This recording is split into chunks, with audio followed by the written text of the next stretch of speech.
I'm telling you, it's not the hydraulic actuator. Specialist Aaron Griggs said it the way people say things for the fourth time. Flat, certain. The certainty of a man who has been right about things before, and has decided that being right about them before is sufficient evidence for being right about them now.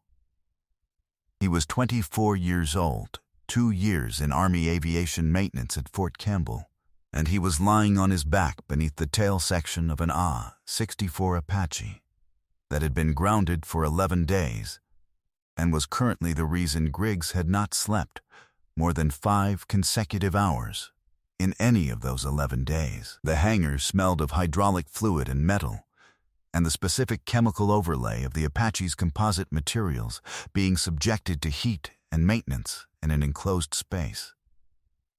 It was 0640 on a November morning. The fluorescent work lights threw their flat, unforgiving illumination down onto an aircraft that had been taken apart and partially reassembled, and partially taken apart again in a sequence that had seemed logical at each stage, and now felt like a record of a disagreement that the aircraft was winning. "It's the actuator," said Staff Sergeant Marcus Doyle, from somewhere inside the engine access panel. The hydraulic signature on the starboard tail rotor control is classic actuator bleed down. I've seen it twice. You've seen a different actuator bleed down twice, Griggs said. This one's different. The pressure curve is wrong. You bleed down from a failed actuator. You get a linear drop. What we're getting is stepped. That means the sensor is misreading, Doyle said. That means the sensor is correctly reading something that isn't the actuator. A silence. The kind that accumulates when 2 technically competent people have been having the same technically competent argument for 4 days.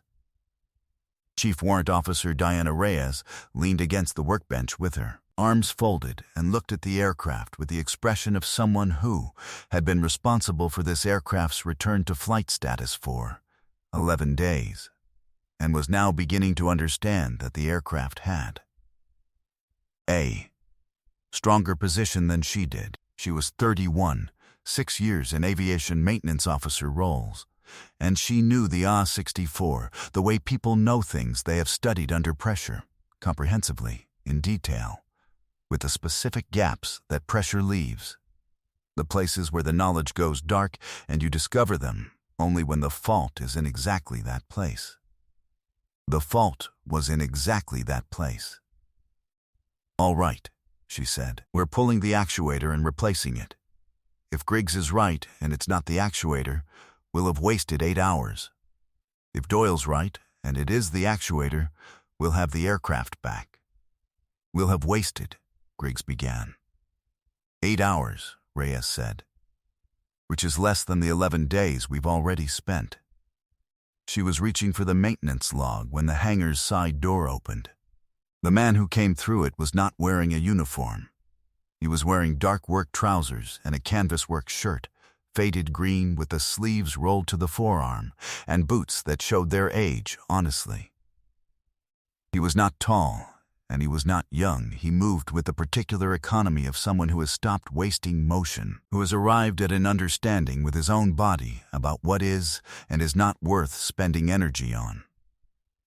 His white hair was cropped short, and his hands, hanging at his sides as he came through the door, were the hands of someone who had worked with them for a very long time. The knuckles, the scars, the specific thickening of the palm that comes from decades of tools and metal. He was carrying a canvas bag. He stopped inside the door and looked at the Apache. His name was Elmore Voss. He was 80 years old. He had been a helicopter crew chief and later a maintenance instructor from 1965 to 1989, and had spent the following 31 years doing what he was doing now, coming to hangars, sometimes called and sometimes not, looking at aircraft that were giving people trouble. "Who called him?" Doyle said from inside the access panel. "I did," said a voice from the hangar's back office. Specialist First Class Jerome Tatum, the unit's junior parts clerk, came through the office doorway with the expression of someone who has made a decision and is prepared to defend it, but would prefer not to have to. He was 21 years old. His grandmother had served as a flight medic in the early 1980s, and his grandmother had a name she mentioned sometimes in the register of names that carried specific gravity, and his grandmother had said, "If you are ever stuck on a rotary aircraft and you have tried everything, you call Elmore Voss." And Tatum had her phone book, and he had called. Reyes looked at Tatum. She looked at the old man. "Sir," she said, with the careful neutrality of an officer addressing a civilian she has not been briefed on. "Can I help you?" "Maybe," Elmore Voss said. He was still looking at the Apache, not at the people, at the aircraft. "What's the bird telling you?" "Excuse me?" "The fault." He set the canvas bag down beside the workbench. "What is the aircraft saying is wrong?" Reyes looked at him for a moment. She had 11 days of dead ends and a crew chief who had stopped sleeping and a warrant officer she was fast running out of diagnostic options for. And the man was old and carried himself with a quality she could not yet categorize, but that made her inclined to answer the question directly. "Stepped pressure drop in the starboard tail rotor hydraulic control," she said. "Inconsistent with standard actuator bleed down. My crew is split on whether it's the actuator or a sensor misread." Elmore Voss looked at the aircraft. He did not move toward it yet. "When did the symptoms first present?" he said. 11 days ago. Post-maintenance, after a scheduled 250-hour inspection." "Who did the inspection?" "My team." "Doyle led it. Was anything replaced in the tail section during the 250? Reyes looked at Doyle, who had extracted himself from the access panel and was standing with an oil rag in his hand, watching the old man with the expression of someone who has not decided yet whether to be offended or curious. "Tail rotor gearbox oil was changed," Doyle said. "The starboard tail rotor pitch control link was torqued to spec." "Standard stuff." "The pitch control link," Elmore said. He looked at the tail section. He looked at it for a long moment with the same quality of attention that a diagnostician brings to a symptom, not jumping to conclusions, letting the information accumulate. "Was the torque applied in sequence?" A pause. "In sequence?" Doyle said. "The pitch control link has 3 attachment points. The torque sequence is forward bolt first, aft bolt second, center bolt last." He paused. "If the sequence is reversed, center bolt torqued first, you introduce a micro-deformation in the control tube that doesn't show on static inspection. It only presents dynamically, under hydraulic load. The control tube flexes at load. The hydraulic feedback signal steps instead of flowing, and the pressure curve looks exactly like what you described." He looked at Reyes. "It's not the actuator. It's not the sensor. It's the control tube geometry." The hangar was quiet. Griggs had come out from under the tail section.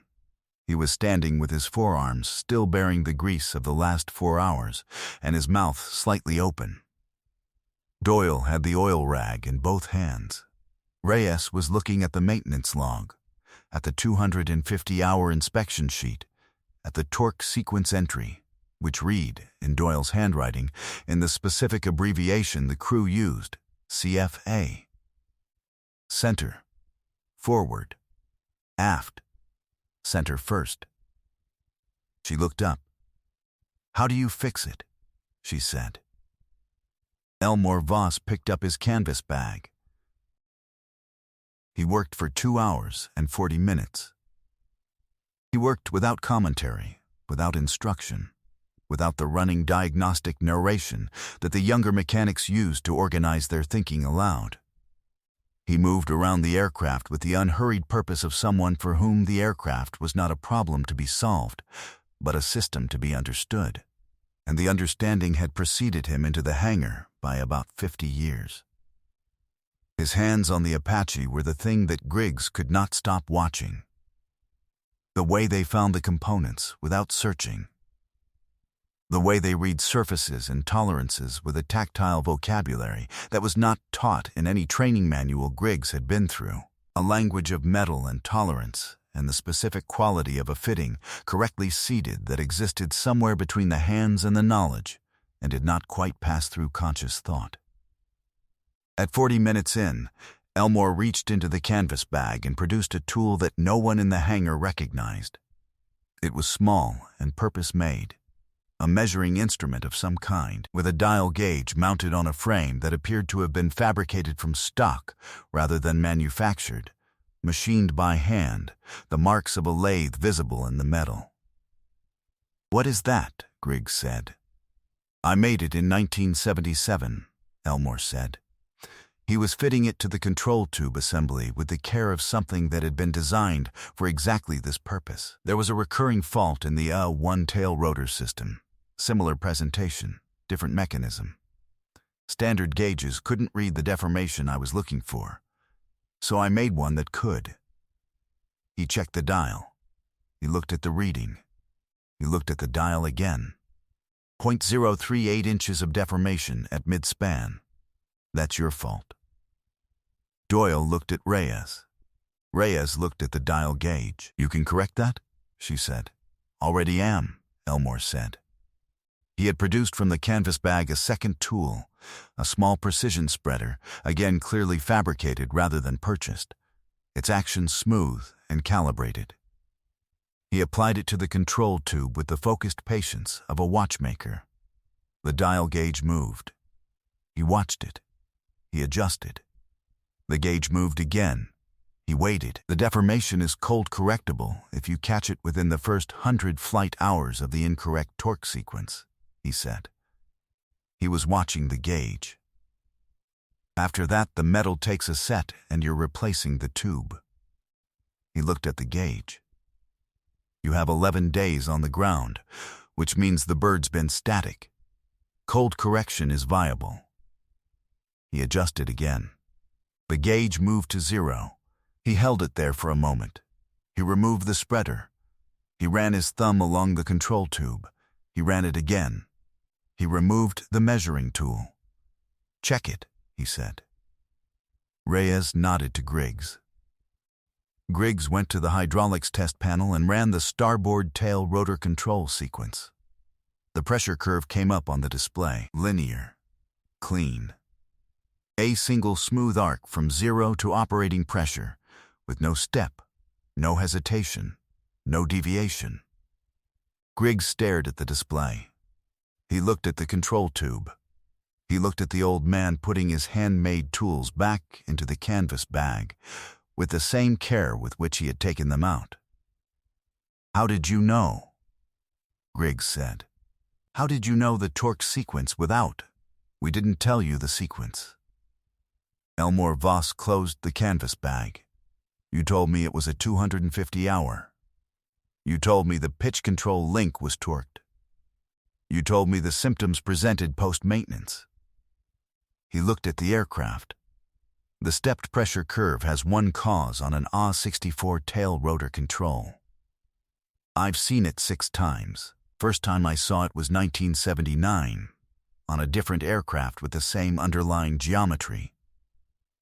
That's when I made the gauge." He picked up the bag. "The fault always comes from the same place. It comes from someone who knows the torque value but not the sequence, because the sequence isn't in the standard manual. It's in the Supplemental Technical Bulletin from 1974. And the supplemental doesn't get referenced at 250-hour intervals because it's filed separately from the main maintenance program." He looked at Reyes. "The bulletin should be integrated into the primary checklist," he said.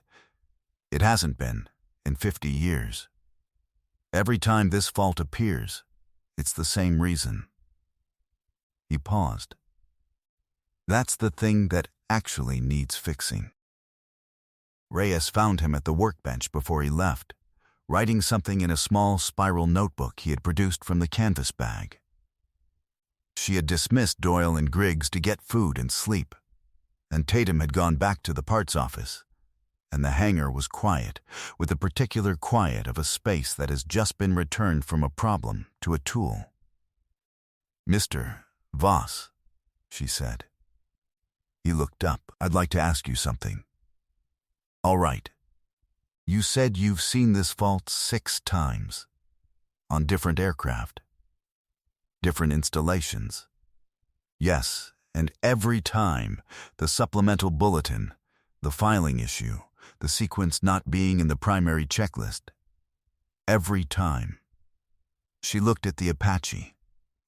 At the tail section, reassembled, the fault corrected, the hydraulic system running clean for the first time in 11 days. "Why hasn't anyone fixed the filing issue?" she said. Elmore looked at her. His eyes were dark and steady, the brown of old wood, the depth of something that had absorbed decades of the same question asked in different rooms. "People fix the aircraft," he said. "Then they move on. The bulletin stays where it is." He looked at the notebook. "I've written it up formally 3 times, sent it up the chain 3 times. Each time it goes somewhere and doesn't come back." He paused. "The 4th time I'm going to send it differently. I'm going to find someone who won't let it sit." He looked at her. "That might be you," he said. Reyes looked at the notebook, at the precise, even handwriting, at the entry he had been making when she came over, the date, the aircraft tail number, the fault, the correction, the same note at the bottom she could now read, supplemental TB 7412 not integrated into primary A64 250 HR checklist.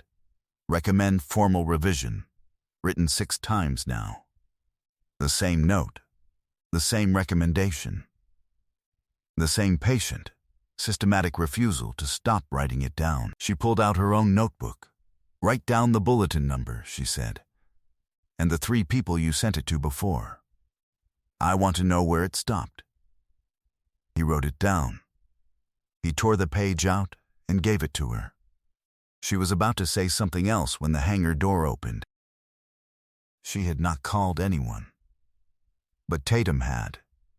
Tatum had called his grandmother when Elmore arrived, because that was the other thing his grandmother had said. "If Elmore Voss ever shows up somewhere you are, you let someone know, because where Elmore goes, something important is happening, and the people who should know about it usually don't." His grandmother had called Colonel Patricia Day, who had been her commanding officer in 1983 and who was now the Deputy Commanding General for Aviation at Fort Campbell. And Colonel Day had called Brigadier General Marcus Holt, who oversaw rotary wing maintenance and airworthiness across the installation, and Brigadier General Holt had said, "Elmore Voss is on my installation, fixing one of my aircraft," in the tone of a man receiving 2 separate pieces of information and not being sure which one he should be addressing first. He had addressed them together. The door opened.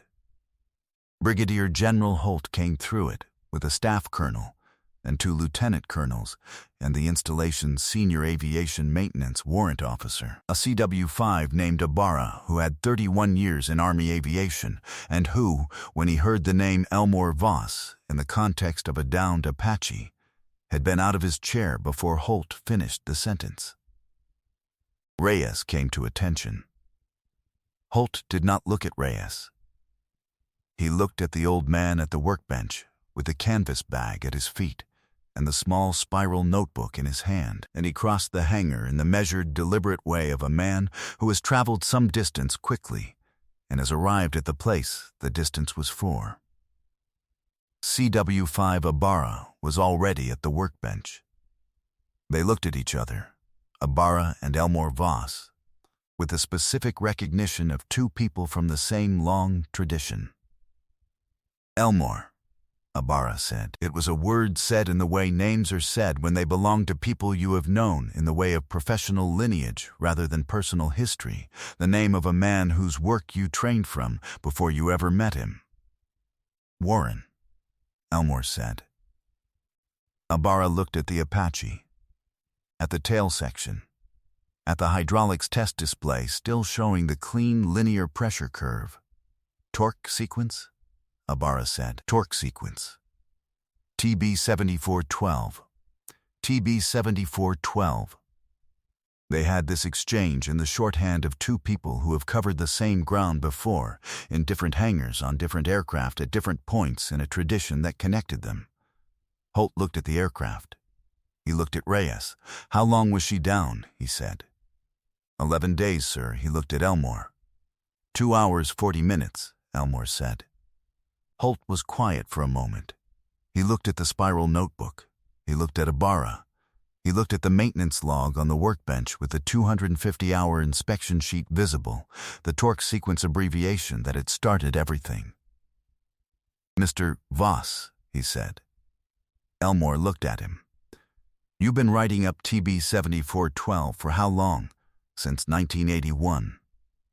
Holt absorbed that. 43 years, 11 aircraft grounded for the same correctable administrative failure across 4 decades because a technical bulletin filed separately from a primary maintenance program was never integrated. He looked at his staff colonel. Get me the Aviation Maintenance Standards Office, he said, today, and get me the Technical Publications Officer for A64 Systems. He looked at Elmore. This time it's not going into a drawer. Elmore Voss looked at him for a moment. Then he looked at Reyes, who was holding the torn notebook page with the bulletin number and the 3 names of the people she had already been intending to call. I know, Elmore said. He nodded toward Reyes. She was already on it. Reyes walked him to the door. At the threshold she stopped him. Mr. Voss, she said. Tatum told me a little. He said you were a crew chief. Vietnam? Vietnam, he said. And after? How long were you in the Army? 24 years. She looked at the canvas bag, at the 2 handmade tools inside it, the gauge, the spreader. Tools machined in 1977 and 1979 for faults he had seen then, and had kept because he knew he would see them again.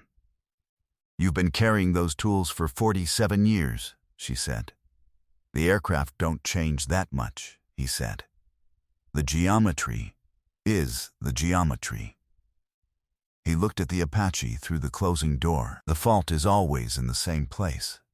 It's always in the gap between what the manual says and what the manual doesn't know it's missing. He paused. That's true of aircraft. It's true of most things. He stepped through. The November morning received him. Cold, the air sharp with the smell of coming rain. The sounds of Fort Campbell's morning operations building in the distance. Helicopters somewhere to the north running their pre-flight rotations. He walked to his truck with the canvas bag over his shoulder and the small spiral notebook in his jacket pocket, and the door of the hangar closed behind him. And inside the hangar the Apache stood, fully assembled with its systems running clean, for the first time in 11 days. And out at the Aviation Maintenance Standards Office, a phone was about to ring. 6 weeks later, Technical Bulletin 7412 was formally integrated into the primary A64 250-hour maintenance checklist, with a note in the revision header that read, Integration recommended repeatedly, 1981-2024, formal revision initiated November 2024. Reyes received a copy of the revised checklist by email. She printed it. She looked at the note in the revision header. She called Tatum into her office. Get me Mr. Voss's number, she said. I want to tell him it went through. Tatum had the number. He always had the number. His grandmother had given it to him on a card when he went to his first posting, the same way she had given him the other things she considered essential. The thing about calling home, the thing about looking after the people around you, the thing about the men who knew things that weren't in the manuals. Reyes called. Elmore picked up on the second ring. It went through, she said. A pause. She could hear, in the background, the sound of a shop. something mechanical, a small motor, the ambient sound of a man working in a space full of tools. All of it, he said. All of it. Integrated into the primary checklist. Notes in the revision header. It'll go to every A-64 unit in the Army in the next maintenance cycle. Another pause. Shorter. Good, he said. It should have happened in 1981, she said. Yes, he said. But it happened now. She could hear the sound of his tools in the background. Whatever he was working on, wherever he was. The next problem in the next hangar with the next gap between what the manual said and what the manual didn't know it was missing. Thank you, she said. Thank Tatum, he said. He made the call. He hung up. There are men whose knowledge is not in the books but behind them. The knowledge from which the books were made, updated, corrected, extended. These men carry their tools in canvas bags and show up to hangars and workshops and ranges and courtrooms and classrooms, and they fix the thing that is broken, and then they write down the thing that made it breakable in the first place. And they write it down again, and they write it down again, and they wait. Not because they are patient by nature, because they understand that the thing worth fixing is rarely the aircraft. It is almost always the gap. And the gap does not close until someone who will not let it sit finds the person who can close it. Every generation has that person. Sometimes they are 21 years old and they have their grandmother's phone book. Sometimes that is enough. If you were moved by Elmore Voss's story of quiet courage and timeless wisdom, hit that like button.